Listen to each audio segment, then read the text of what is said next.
Divide society and dismantle the state, this is the danger. That when you need the state most, they will no longer be there.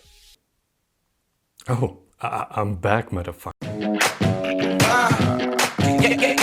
Hello, Mr. Brown. Bad boy.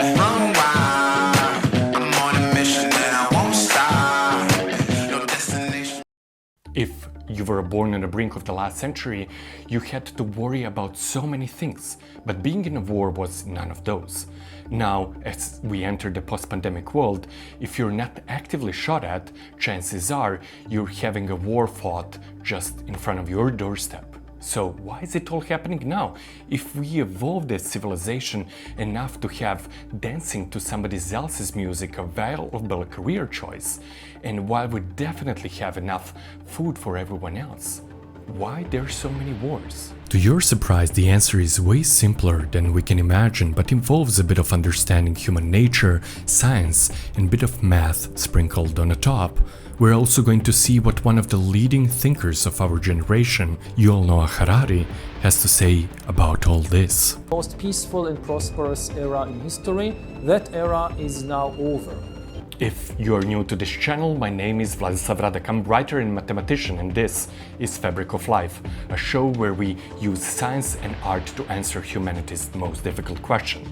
This week's question is a relatively prominent one. Why do we have so many wars? First, let me be clear.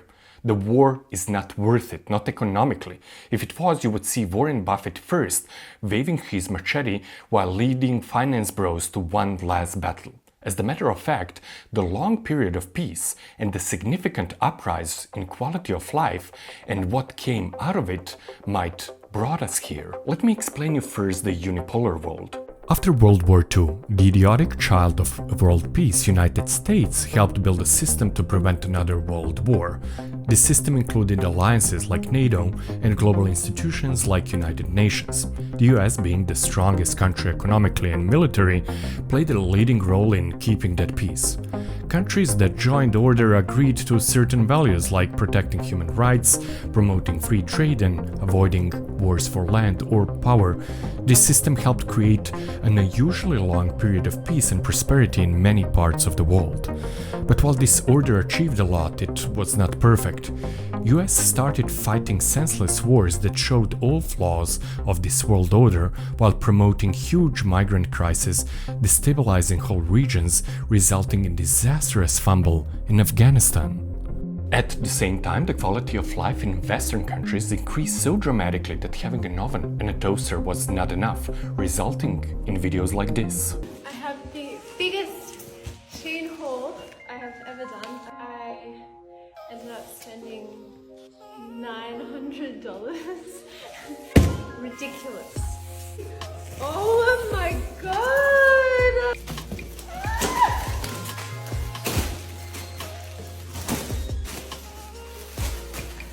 To serve Western insatiable appetite for consumerism, China and other countries turned factories to the max, resulting in a huge expense and rise of quality of life. Brazil, Southeast Asia and other countries followed, but they did not necessarily get a seat at the global table to decide the future of the world, although they contributed as much, if not even more. It felt that the future of the world was mostly decided by guys like this. This is the chainsaw for bureaucracy. Today we are moving from unipolar world led by US to multipolar world where several other countries like China, India, EU or Russia are rising to the power. They're making this world more unsustainable and unpredictable.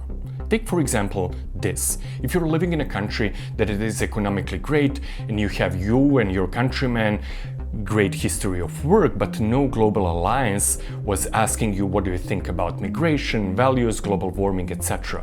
What are you going to do? Well, you might just elect a screaming lunatic like this who says, your country first. This day forward, it's going to be only America first. America first. It's always about a strong leader. Not who supposedly has to protect the nation from outsiders. Leaders claim to represent the people and often blame outsiders like immigrants or foreign countries for the nation's problems. These leaders often promise to protect the nation by taking strong, sometimes extreme actions. Populist leaders usually attack the media, courts, and civil society, divide people within their own country, pull away from international agreements or groups. If you vote for populist strongmen to divide society and dismantle the state, this is the danger. That when you need the state most, they will no longer be there. When all of this is not enough, and when your own voters do not trust you anymore, there's one more card to play: war. And this is also scientifically proven. Edward D. Mainsfeld, Associate Professor of Political Science at Columbia University, empirically proves this in his work Power, Trade and War with his stability-instability paradox. This theory suggests that periods of strong deterrence amongst major powers can paradoxically lead to increased minor conflicts as threats of all-out war becomes less credible.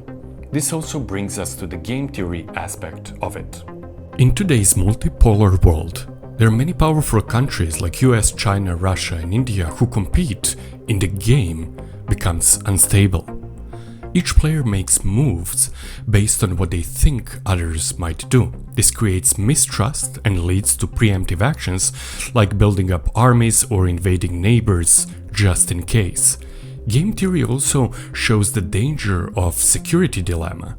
When one country increases its defenses, others feel threatened and do the same, even there's no significant intent to attack. This arms race raises the risk of war.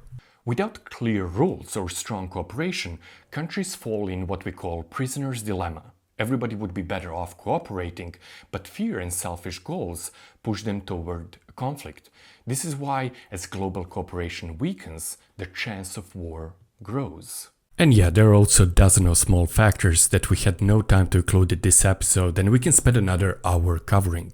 Vests falling to secure valuable minerals, energy shift and crisis for certain countries, they rely on oil trade, how climate crisis influence different regions, that all show promise of advance to whoever first climbs to the top. The rise of wars and global insecurity wasn't just random. It is a result of broken international system, rising nationalism, and shift in global power. While it's true that global liberal order wasn't perfect, it gave us a long period of peace and prosperity. And if we don't find a way to cooperate again across countries, cultures, and ideologies, we could face not only more war, but again fail to deal with greatest challenges of our time. Now, if you really like that episode, please do not forget to subscribe to this channel. I'm preparing you some great adventures coming in the upcoming weeks in Season 2 of Fabric of Life. We're going to talk about dangers of AI, how to take perfect notes, and why internet sucks now. Don't forget to like and press the bell icon for notifications, and see you next week. Until then, stay tuned and curious, and don't forget, libraries still exist.